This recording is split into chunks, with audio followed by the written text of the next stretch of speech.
Folks, we are just 2 episodes away from Bash at the Beach. And we begin tonight with Aleister Black, who has not said a word since his attack at the hands of Jay White and Drew McIntyre that cost him, in all likelihood, his championship match against Samoa Joe.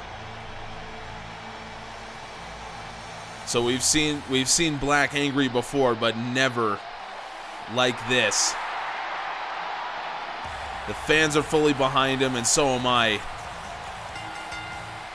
You can kind of see there on his upper body, he's got some black tape. Probably still nursing the effects of that attack.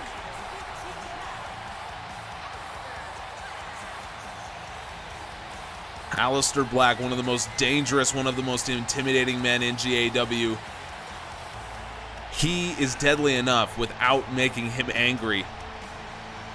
But Drew McIntyre and Jay White have certainly done that. The Dutch Destroyer is back in action as we close in on Bash at the Beach.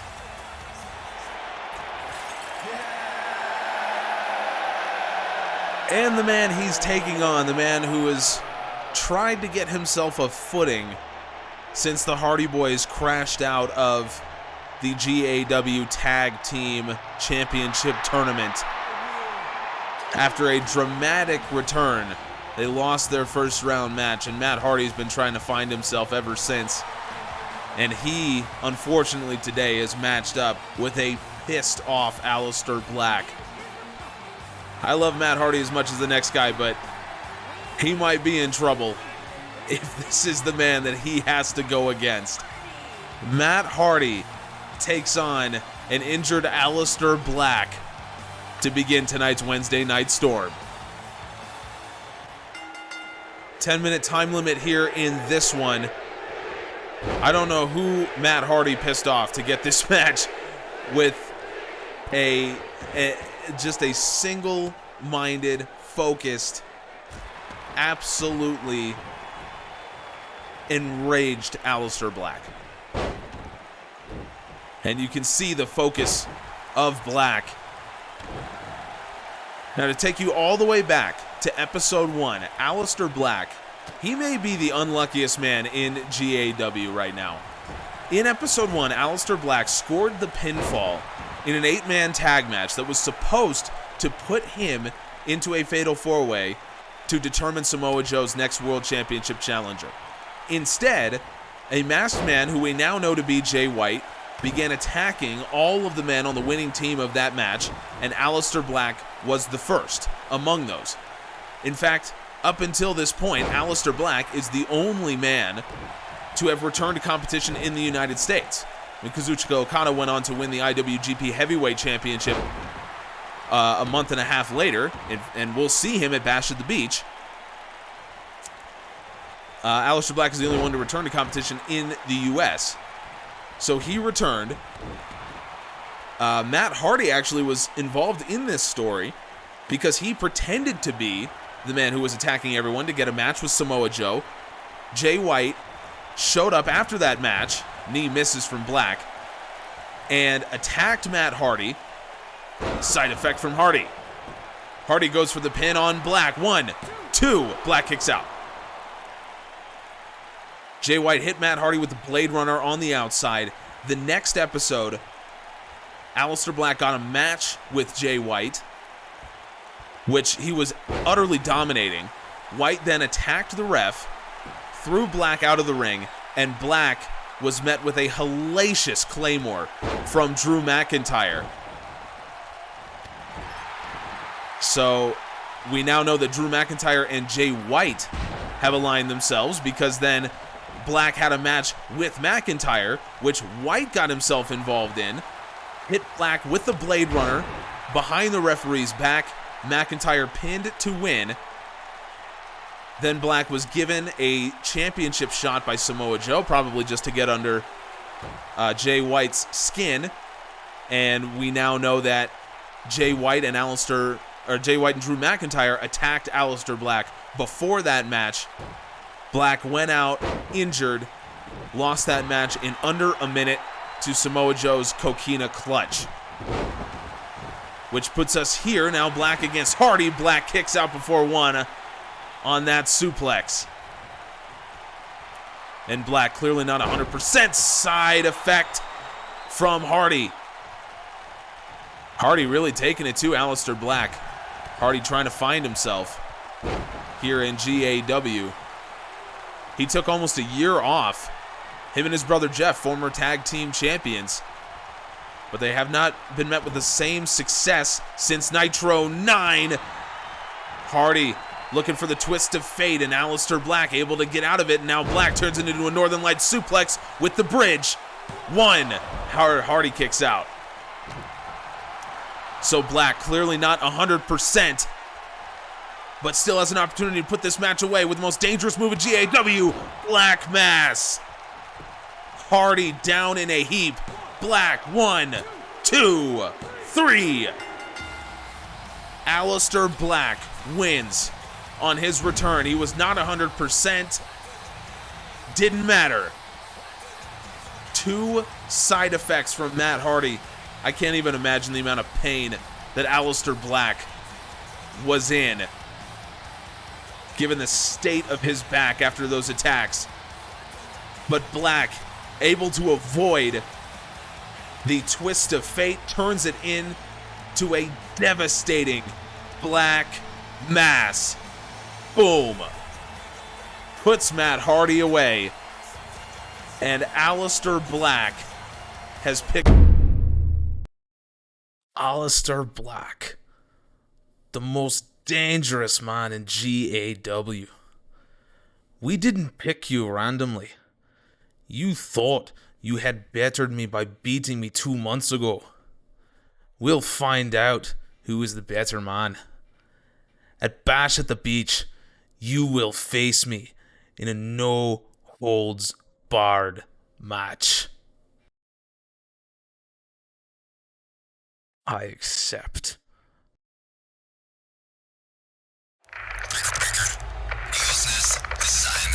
Well, we've got another match confirmed for Bash at the Beach, which is shaping up to be an incredible card. And we will get you the latest match card here in just a little bit. But for right now, we wanted to get straight on to this tag match. We have not seen Gorillas of Destiny since the first episode when they lost to the Usos in the World Tag Team Championship Tournament.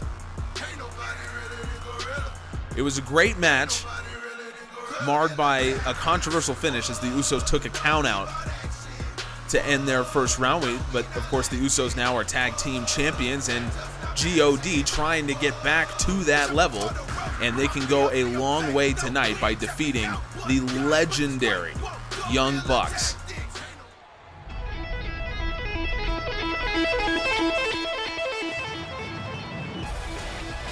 Matt and Nick Jackson, the other victims of the Usos' run to the World Tag Team Championship Tournament Finals.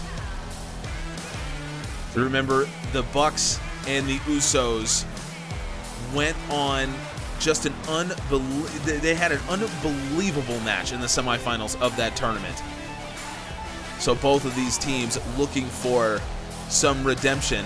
Now we can confirm that the winner of this match will go on to face War Machine next episode, the Go Home show for Bash at the Beach. The winner of that match will face the Usos for the World Tag Team Championships. So a lot at stake here in this match, and two teams looking to get back on track here in GAW. Let's get started.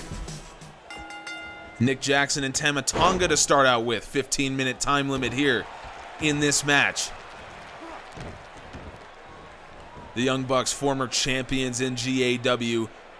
GOD have not actually been full-time competitors in GAW since their time began here about 18 months ago. So they have yet to hold gold, but they can take a big step in that direction by beating the Young Bucks. These two teams have had so many battles over the years, specifically in Japan. So hopefully we can see just a little bit more of that today in GAW. Young Bucks here setting up the super kick party. Pulled that one out of the bag early in this match. The fans are behind GOD here, which is a little bit interesting. GAW fans traditionally have been huge fans of the Young Bucks. Maybe the Usos have won them over, I don't know.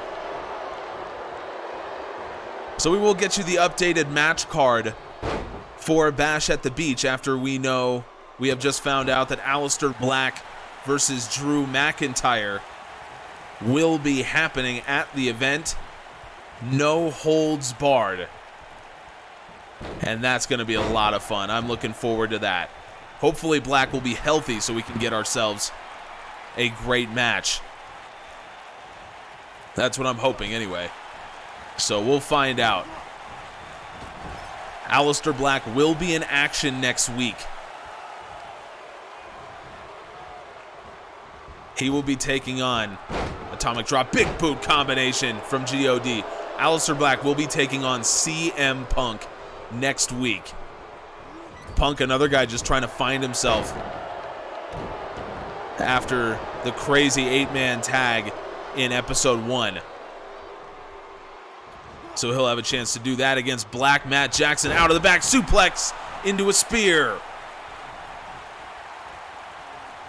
The Young Bucks may be looking to push the pace of this match a little bit.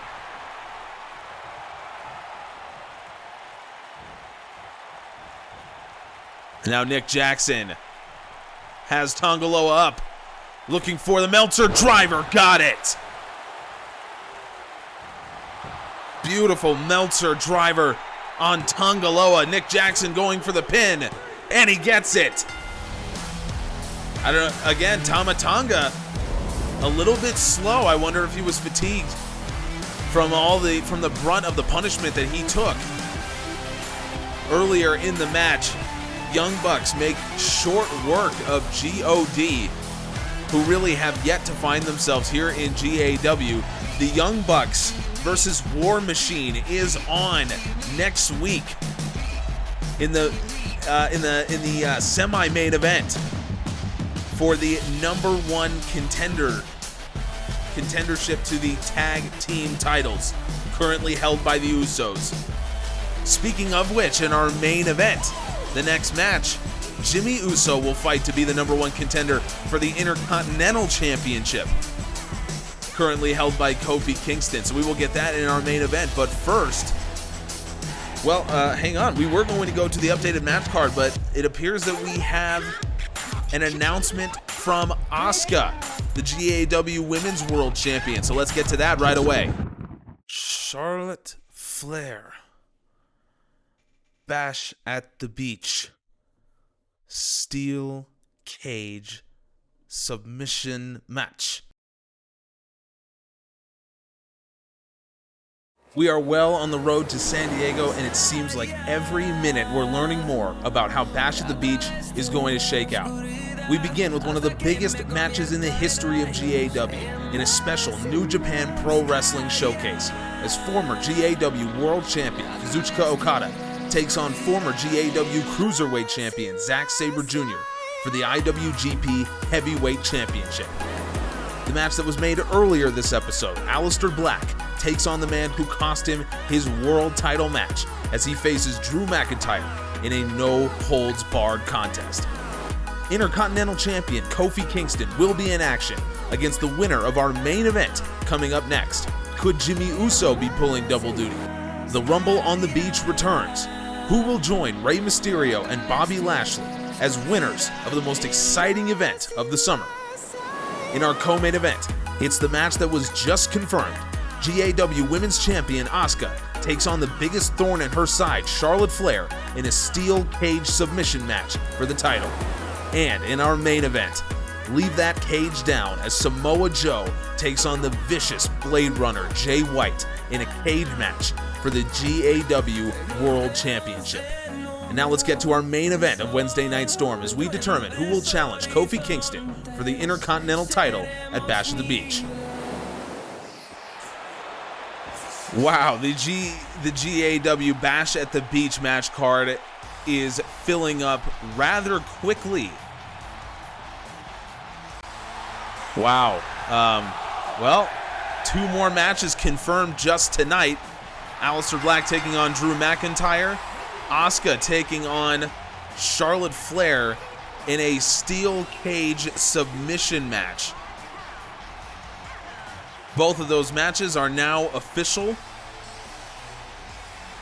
And, well, luckily we don't have very much time to wait for Bash at the Beach. Just one more episode of Wednesday Night Storm, where we will see a #1 contenders match for the GAW Tag Team World Championships. And in our main event of that card, we will also see newly minted GAW Cruiserweight Champion Pac defend his title ahead of a championship with Buddy Murphy. A championship match with Buddy Murphy at Bash at the Beach. And right now, we will have our 3rd match confirmed for Bash at the Beach as Kofi Kingston awaits his opponent. It will be either Adam Cole or Jimmy Uso.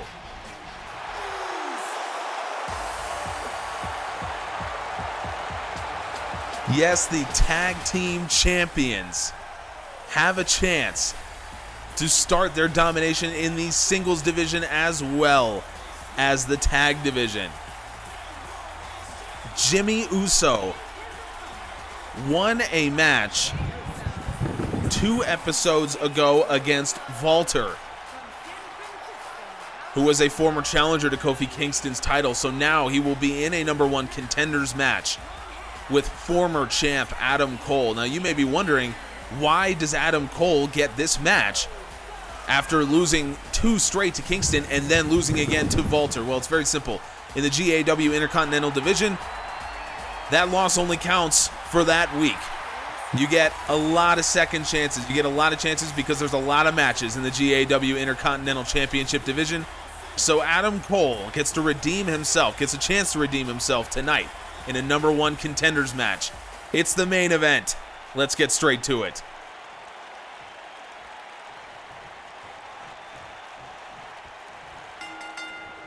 Ten-minute time limit here. The Usos have been on a terrific run ever since they began in the GAW World Tag Team Championship Tournament.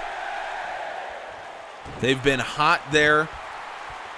They've been hot in singles. Jey Uso, of course, had a terrific match in episode 8 against Intercontinental Champion Kofi Kingston. Came up just short after Kingston landed a Trouble in Paradise. But, of course, I mean, that's the champ, so he gave it all to the champ. And now he's been helping his brother Jimmy. Jimmy looked terrific against Walter in episode 9. And now gets a chance to be the #1 contender for the title. Jimmy Uso already has slid that chair in there. Jimmy did not use that chair. Jey Uso did the same thing to Walter. Jimmy didn't use the chair, but it's all a mental game. It's all a mental game. The Usos understand how to win a match from a mental standpoint.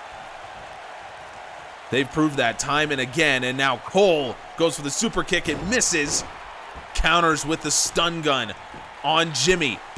Goes for the pin here to become the #1 contender. Jimmy kicks out.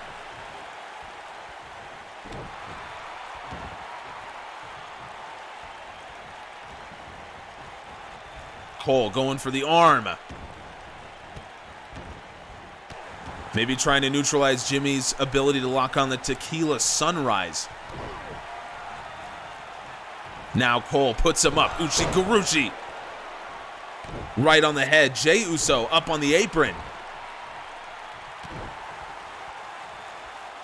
Distracting the ref a little bit, which I'm not sure if maybe he thought Adam Cole was going to go for the pin there. Jimmy Uso, though, fighting his way back into this match. Wow, Cole with a hellacious strike. Kick to the legs, and now Cole, last shot. Has he put Jimmy Uso away already? Has Cole become the #1 contender? 2. No! Jimmy Uso kicks out. Cole has clearly been in the training room. He is serious about getting back into the Intercontinental Championship conversation. I think he was embarrassed with his performance as the champ after he won it at Nitro 9. No sign of Bobby Lashley, by the way, the man who Adam Cole beat for the title. But you got to respect Cole for continuing to put himself on the line here. But Jimmy Uso just going to town on the former champ.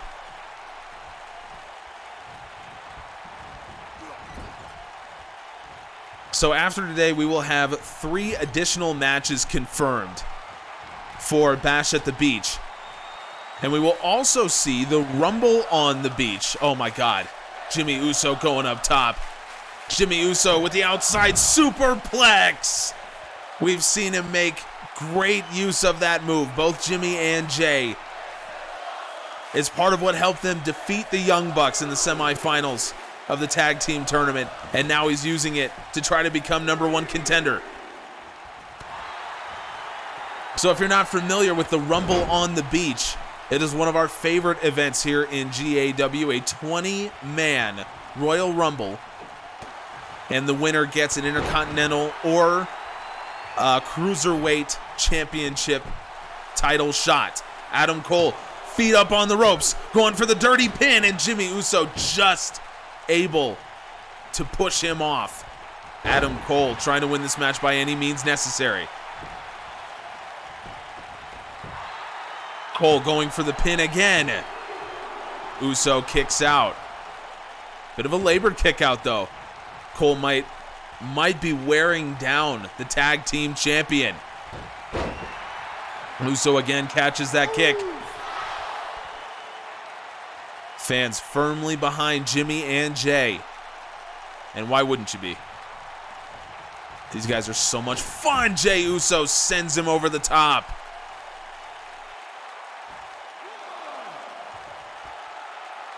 Now Jimmy Uso up top. It's a long way down with the elbow, and it connects. Uso bleeding. Probably from that strike earlier from Cole. Won't stop him now. Snap suplex on the outside.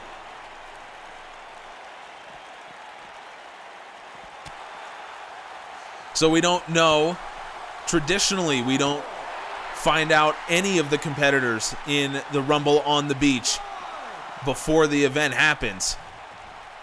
That's all things that we will learn during Bash at the Beach. It's really one of the most fun events. It's an absolute party. So make sure you're there for it. Jimmy Uso now going up top. Jimmy Uso sights set on becoming the #1 contender. Uso splash. It put away Walter. 2, 3, and it puts away Adam Cole. Jimmy Uso is fighting for the Intercontinental Championship at Bash at the Beach. What a match. Adam Cole in control for a long time during that match, but Jimmy Uso always the opportunist. That outside superplex damaged Cole. Jimmy Uso knows exactly when to get going in a match, and he did exactly that. Adam Cole pushed him to the limit, but there's no stopping the tag team world champion. Jimmy Uso will fight for the Intercontinental Championship at Bash at the Beach. The Usos will fight for the Tag Team Championship at Bash at the Beach. Pulling double duty is Jimmy Uso as they prepare to take over GAW just as they predicted 1 month ago. One more episode of Wednesday Night Storm until Bash at the Beach, so make sure you join us. We will have more matches confirmed for you. Subscribe so you can see it. We appreciate you.